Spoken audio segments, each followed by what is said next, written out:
Hi guys! Welcome back to my channel. I'm Deden Vlogs. So ngayon guys, ang aking isi-share ngayon about sa mga nagbabalak dyan, papunta dito sa Singapore at sa mga first timer na mag-TESDA. So ito guys, di ba sa TESDA may mga table settings, paano mag-vacuum, paano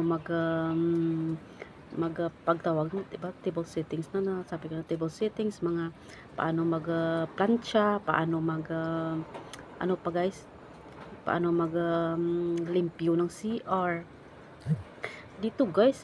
Wala man, simple lang naman ditong pamilya na to, simple lang talaga sa amin. Yung table settings hindi ko man nakuha yun, yung na kuhan ko sa TESDA na table settings. Okay naman yung TESDA para makakatulong sa atin kung paano ba mag-arrange na kung mga kung yayamanin ang yung amo, ganyan. May mga ibang amo rin talaga na dapat kompleto sa mesa, pero di sa amin hindi naman ganyan. Plato lang, kutsara, isang mangkok, yan lang kasimple guys. Tapos sila lang kumukuha ng tubig kung gusto nila. Tsaa, yan lang, tsaa. Tapos gawa lang, maglagay na ng tasa dyan, at saka thermal na para sa tsaahan. Yan lang, gatas, yan lang. Wala namang chobriche kung ano pa ilalagay dyan. Putas, yan lang.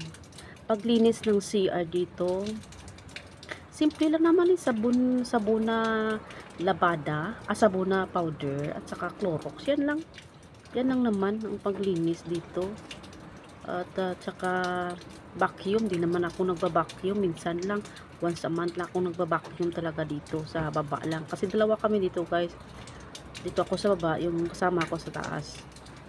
Once a month lang ako nagba-vacuum, gumagamit lang ako ng walis lang talaga, at saka dustpan, saka trapo. Minsan lang ako nga nagtrapo-trapo sa mga maraming ang mayaming yabok, kalip-kabok.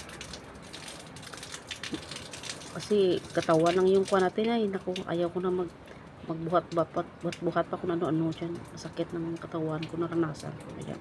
Saka mag-iingat-ingat tayo guys ha. Hindi lang mabibigat pa na bubuhatin ko ano-ano dyan. Masakit, naranasan ko yan. Pag-ingatin tayo guys kung anong binubuhat natin. Sumakit yung ulo ko sa mabigat-bigat ba. So yan lang guys. Saka ano pa ang ko, plancha. Di man ako nagpa-plancha kasi kasama ko yung nagpa-plancha. Kasi yung noon pa talaga siya na ang nagpa-plancha, na hindi pa ako. Wala pa ako dito. So yan lang guys. So linis-linis.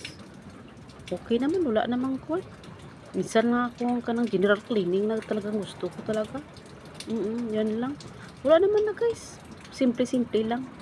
Kung gusto mong linisin ng parang